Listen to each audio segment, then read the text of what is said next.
ಬಾಗೇಪಲ್ಲಿ ತಾಲೂಕು ಕಾನೂನು ಸೇವೆಗಳ ಸಮಿತಿ, ತಾಲೂಕು ವಕೀಲರ ಸಂಘ, ಬಾಗೇಪಲ್ಲಿ ಪೊಲೀಸ್ ಇಲಾಖೆ, ಕಂದಾಯ ಇಲಾಖೆ, ಗಣಿ ಮತ್ತು ಭೂವಿಜ್ಞಾನ ಇಲಾಖೆ, ವಿಮಾ ಕಂಪನಿಗಳು, ಬ್ಯಾಂಕ್ ಕಕ್ಷಿದಾರರು ಹಾಗೂ ಇತರೆ ಸರ್ಕಾರಿ ಇಲಾಖೆಯ ಸಹಕಾರದೊಂದಿಗೆ ಲೋಕ್ ಅದಾಲತ್ ಇಂದು ಯಶಸ್ವಿಯಾಗಿ ನಡೆಯಿತು ಎಂದು ತಾಲೂಕು ಕಾನೂನು ಸೇವೆಗಳ ಪ್ರಾಧಿಕಾರದ ಅಧ್ಯಕ್ಷ ಹಾಗೂ ಕಾರ್ಯದರ್ಶಿ ಜೆಎಂಎಫ್ಸಿ ನ್ಯಾಯಾಧೀಶರಾದಂತಹ ಮಂಜುನಾಥಾಚಾರ್ಯ ಅವರು ಹೇಳಿದ್ದಾರೆ.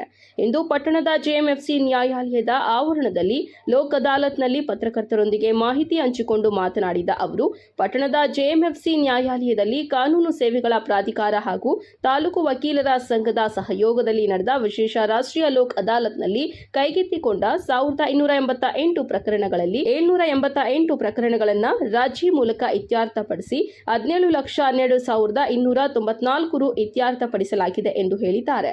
ಲೋಕ್ ಅದಾಲತ್ನಲ್ಲಿ ನ್ಯಾಯಾಲಯದಲ್ಲಿ ಇದ್ದ ವಿವಿಧ ರೀತಿಯ ಬಾಕಿ ಇದ್ದ ಹಾಲಿ ಪ್ರಕರಣಗಳು ಮತ್ತು ವ್ಯಾಜ್ಯ ಪೂರ್ವ ಪ್ರಕರಣಗಳು ರಾಜಿ ಸಂಧಾನದ ಮೂಲಕ ಬಗೆಹರಿಸಲಾಯಿತು ಎಂದು ಹೇಳಿದ್ದಾರೆ.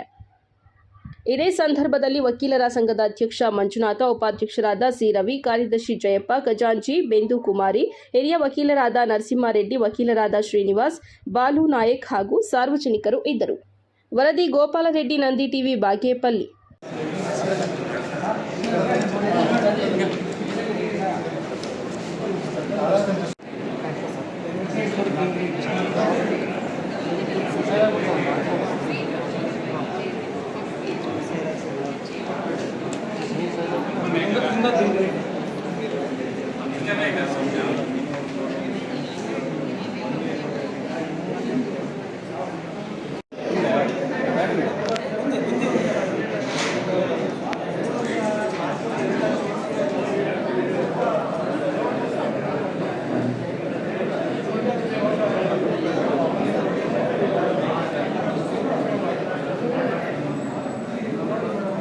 అమెండ్మెంట్ చేసేసిందా